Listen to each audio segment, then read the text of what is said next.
Today's video was supposed to talk about the top 5 most broken spells in 5th edition, as in these spells will break your campaign. And that video was shot, edited, it was all done, ready to go up, but then Jeremy Crawford made a tweet and the number 1 spell on that list was completely nerfed. So let's talk about it.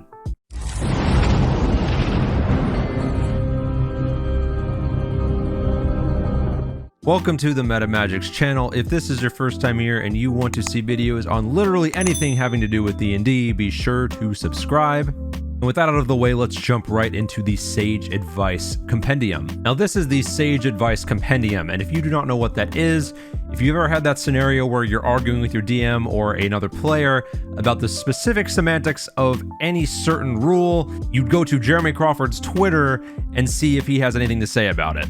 This is essentially him putting all those tweets in a single location for you to peruse. In addition to the new Sage Advice Compendium, there was also new errata documents for Xanthus, Guide to Everything, Mordekainen's Tome of Foes, Out of the Abyss, and the PHB. And if you don't know what errata means, I'm pretty sure it is Latin for patch notes. That's not actually what it means, but that's what I'm going with.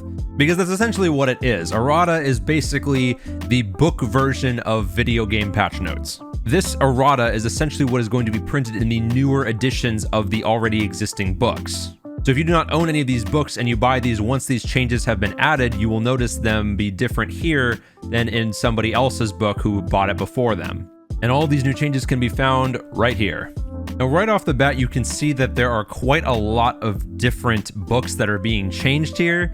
Most notably, the Player's Handbook, which has a lot of changes. And most of these changes listed here are purely clarification based. I'm not going to go through all of these as there are way too many, and taken out of context, they might not make any sense. However, if you want me to do a full uncut review of all current existing errata, let me know in the comments below. It'll be a very long video, but I'll be happy to do it regardless if that's what you want to see. But for now, I'm going to go over the most important new changes found in this edition of Errata. First off, in Xanthus' Guide to Everything, we had a bit of a discrepancy in the book about the Path of the Ancestral Guardian. There was different text in the same section regarding D8s and D6s. It has now been clarified to only being D6s. In Arcane Shot, the first sentence of the second paragraph, once per turn when you fire a magic arrow, has been changed to once you fire an arrow. This is very important clarification, as you would have had to wait till later levels to use this ability had it remained as a magic arrow. So this was a much needed fix. For the research section of Xanthus' Guide in chapter 2 located under downtime, the resolution subsection had its gold cost halved from 100 to 50. Probably the most important change of this entire errata, the new change to Healing Spirit. The following text has been appended to the second paragraph. The spirit can heal a number of times equal to 1 plus your spellcasting ability modifier, minimum of twice.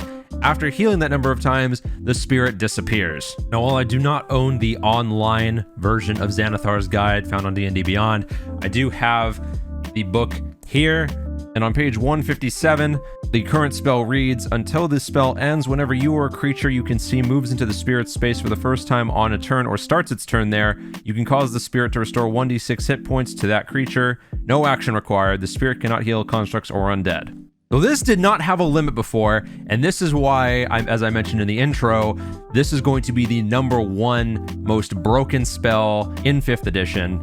As for the low price of 1 second level spell slot, you could essentially heal every single person in your party out of combat, as well as in combat if you played it correctly, up to 10d6 points of healing, provided they essentially kept rotating in a circle through the spirit for 10 full rounds. So this change is massive. So basically, instead of being able to full heal your party at level 3 after every encounter using a second level spell slot, this is now almost a worse cure wounds at second level.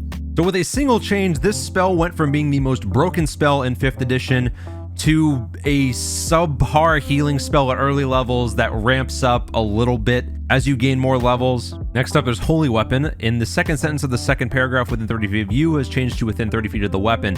Now this is in reference to the weapon emitting a burst of radiance. So instead of that being targeted on you for whatever reason, it's now targeted on the weapon, which makes a lot more sense. This is a good change. Next up, there's life transference. In the second sentence, you take 48 necrotic damage. It's changed to you take 48 necrotic damage which cannot be reduced in any way. This is in reference to you take 48 necrotic damage and one creature of your choice that you can see within range gains double the amount of hit points you take. Now, if this number of necrotic damage points you took was reduced in any way, the creature that you were healing also got less healing. This essentially negates some of that extra math. It's a good simplification of the spell, in my opinion.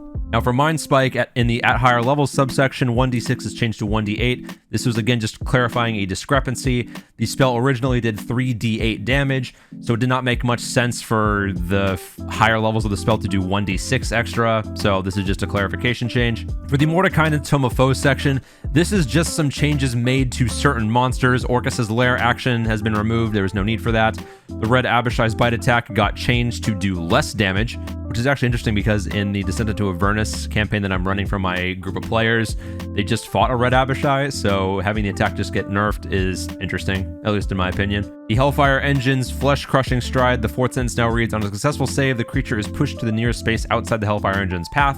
For Zerial, and Zerial's Javelin attack, range 30 to 120 feet is now reach 10 feet or range 30 to 120 because you can use a Javelin as a melee weapon. Again, just another clarification here. That's what a lot of these changes are. They're just clarifications to already existing rules. Now, I have not played the Out of the Abyss module nor run it, so I do not know the context of any of these changes. So you can just read them for yourself here, and if these make any sense to you, then good.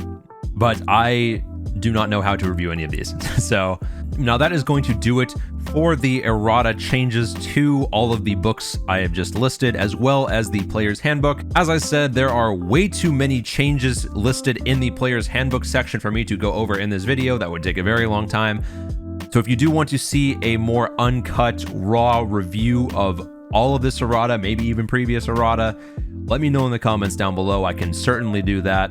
But to recap, monster changes, rule clarifications, and the most broken spell in all of 5th edition has finally been brought down to a level that most, if not all, dungeon masters can be happy with. So I hope you enjoyed this video. If you did, be sure to leave a like, guys, and until next time, happy gaming.